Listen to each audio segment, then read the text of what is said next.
Now I'm going to continue my notes on the Havamal. So it'll be notes 13.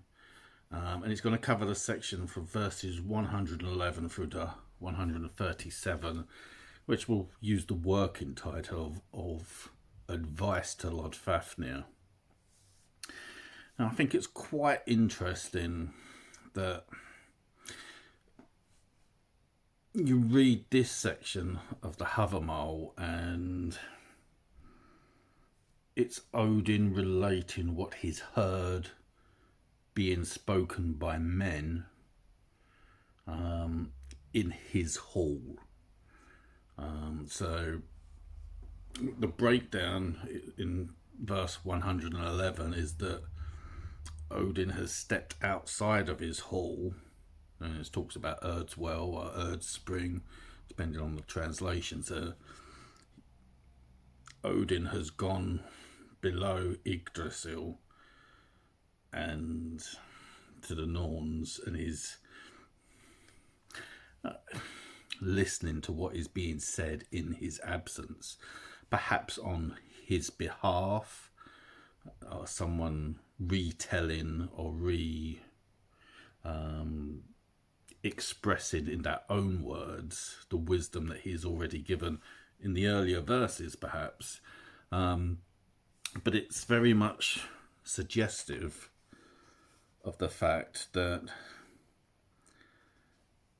I saw and was silent. I saw and I considered. I heard the speech of men. I heard talk of runes, nor were they silent about interpretation. At the High One's hall, in the High One's hall, thus I heard them speak.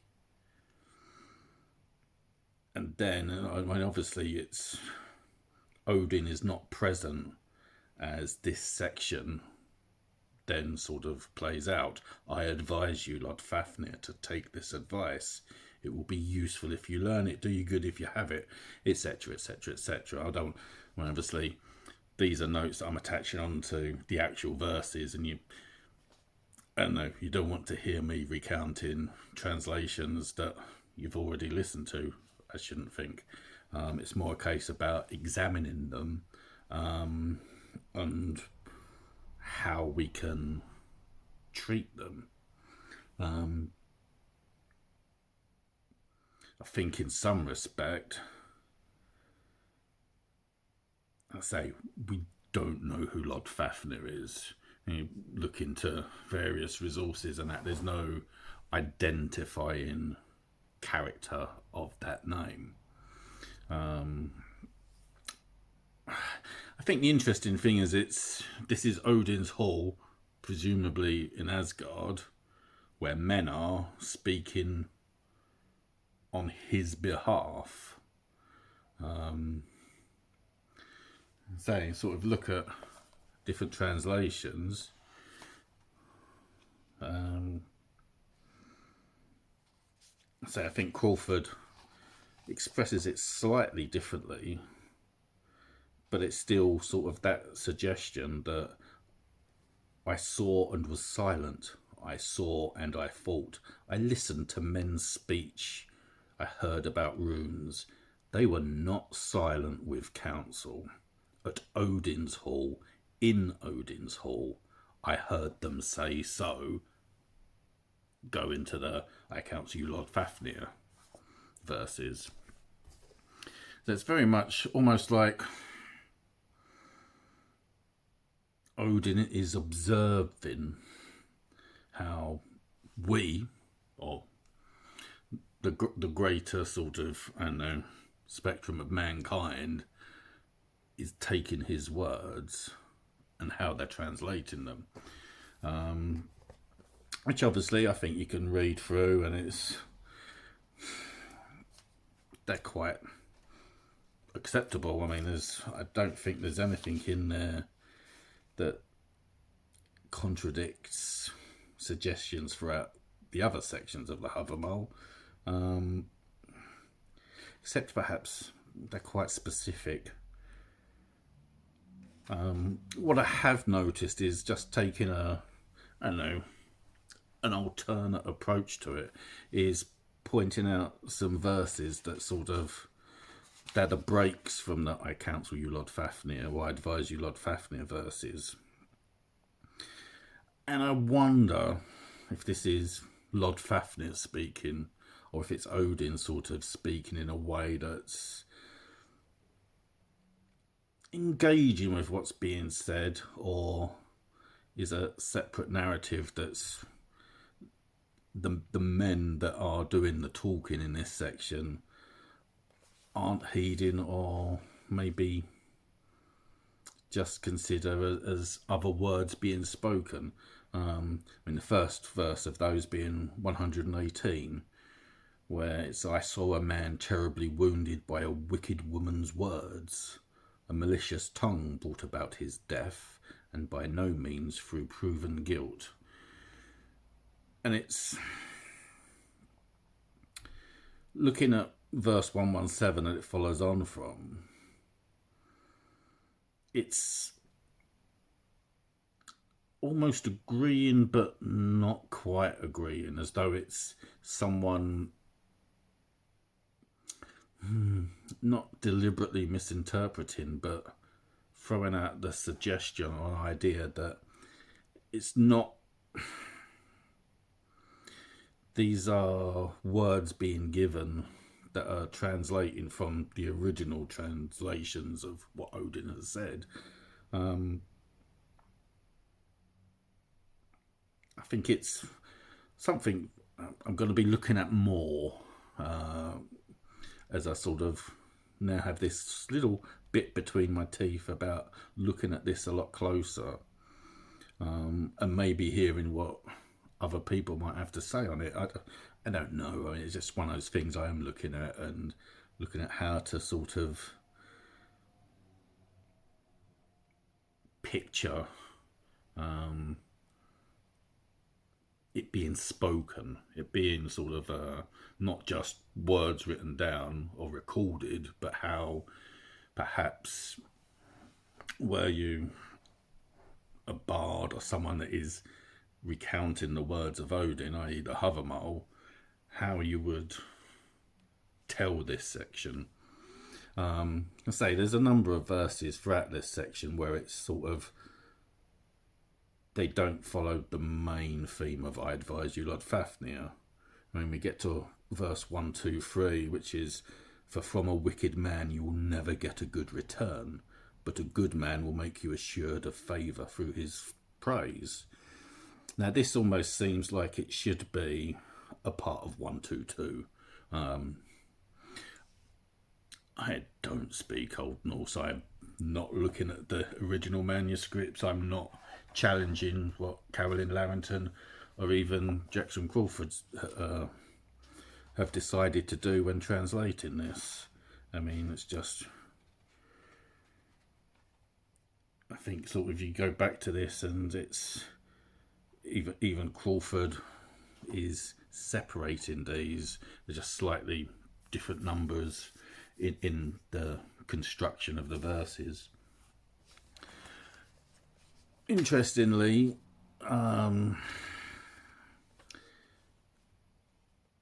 obviously verse 124 is also perhaps someone else commenting, not the person who is giving out their advice, which is fine. And then we get to 133 as well, which is also this perhaps response or narrated words over the top of these men speaking in Odin's hall. I think perhaps one of the things that just stuck out from looking at it again is verse 134. And it's the last section. I'll read the verse out actually. I think, I advise you Loddfafnir to take this advice. It will be useful if you learn it, do you good if you have it. At a grey-haired sage you should never laugh. Often what the old say is good. Often from a wrinkled bag comes judicious words, from the one who hangs around with the hides and skulks among the skins and lurks about the lowborn. Now, the hides and the skins, I mean, that's the Larrington translation. When you get to the Crawford translation, it's quite interesting because it almost seems like this is preempting the final section of the Havamal when Odin is telling of the time he sacrifices himself to learn or to expand his own wisdom. Because, as Crawford translates verse 134, those final lines are, "There is often wisdom in what old men say. Wise words will often come from a grey-bearded mouth, from the one who hangs with dried skins, who swings with dried skins, who waves with despicable men." And it's just that sort of hanging with dried skins. And it's just that sort of, we're talking about corpses here.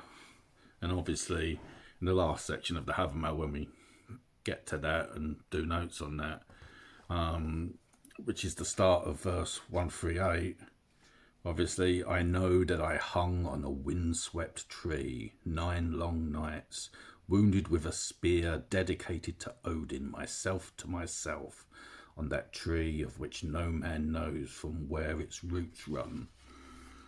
And again, it's just one of those things that just sort of really sort of stands out as something to go, okay, how are we sort of, is this someone talking about, again, they're talking about Odin in his hall for him.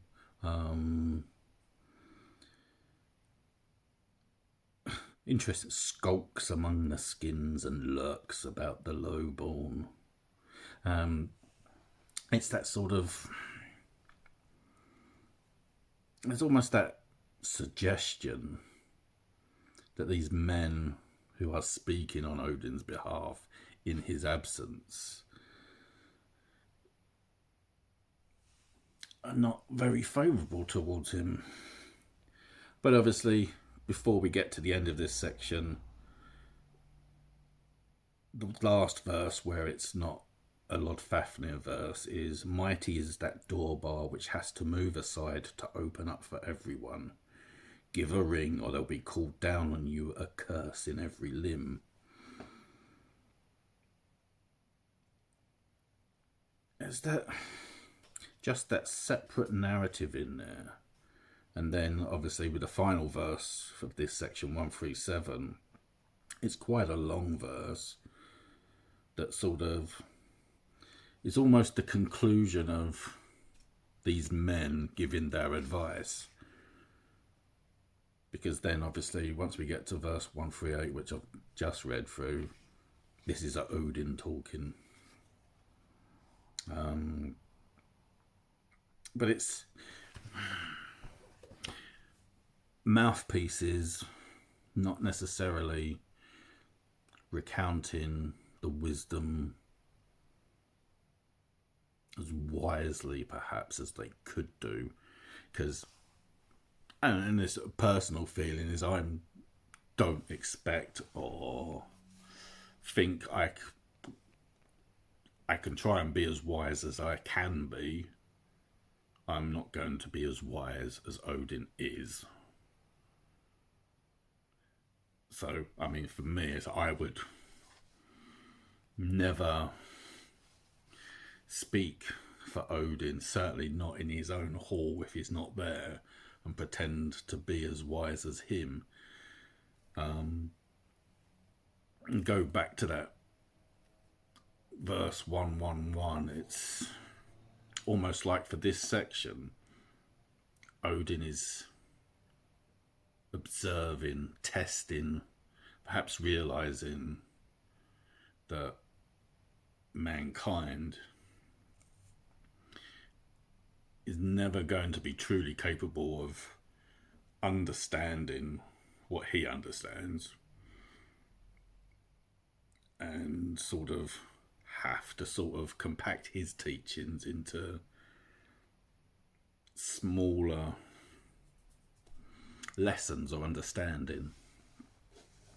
It is quite an interesting section, sort of as you consider how it is, because obviously it's still a part of the Havamal.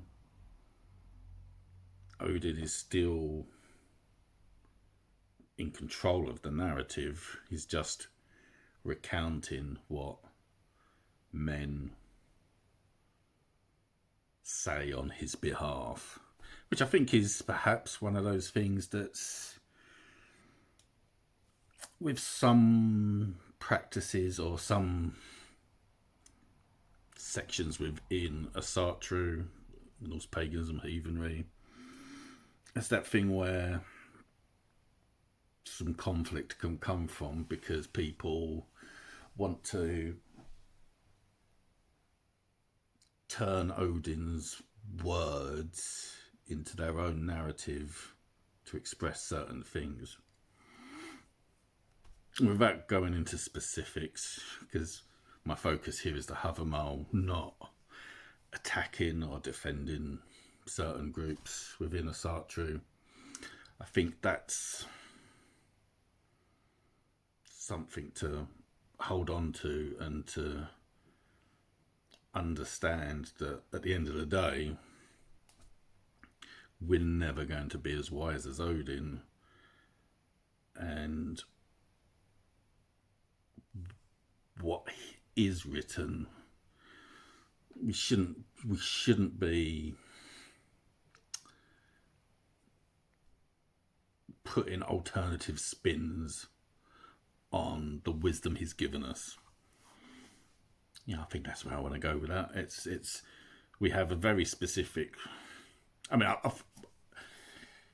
again, you don't have to accept this. It's that sort of, my personal belief is that Odin is not someone who's fond of repeating himself. And for those people that are interpreting his wisdom to suit their own ends, he's not going to put you right. He's going to let you trip yourself up and come unstuck.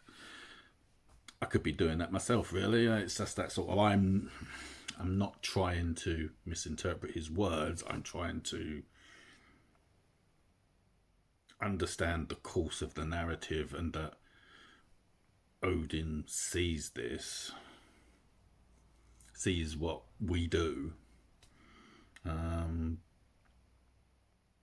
is probably, I don't know, I don't want to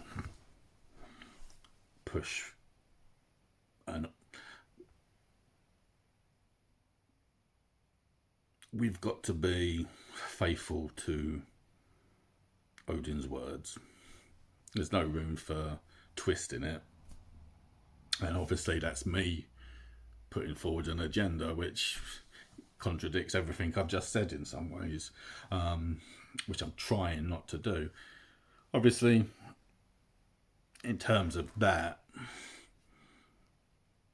there will come a time for all of us that are in this faith that we will have to answer for our actions, our deeds, to the forces that matter, to Odin or not, because if he doesn't think any of us are worthy, he's not going to waste any time with us. That's his prerogative. And I think sort of exploring this section a little bit deeper, it just reaffirms for me that when my time does come, whenever that is, whatever happens, I want to be able to face the consequences of what I've done in my life with the belief that I did the best that I could. So maybe that's a warning of not misunderstanding Odin's wisdom, or trying to make it your own, perhaps, as another way is making it out that you are as of equal or understand Odin. Because I don't think any of us can even should even consider trying to do such a thing. We are not gods. I'm going to leave it there, and it's just like there's a lot of things to think about, and obviously continuing on with the Havamal, with the alternate translations, we'll be moving into what is really the final section, which is interesting in itself. So if you've listened to me ramble and make these notes of the advice to Loddfafnir, thank you very much. Got a lot of new subscribers. I want to say thank you very much. It's much appreciated, and I hope you enjoy the content I make, and that you stay around for more of it. Thank you very much. Goodbye.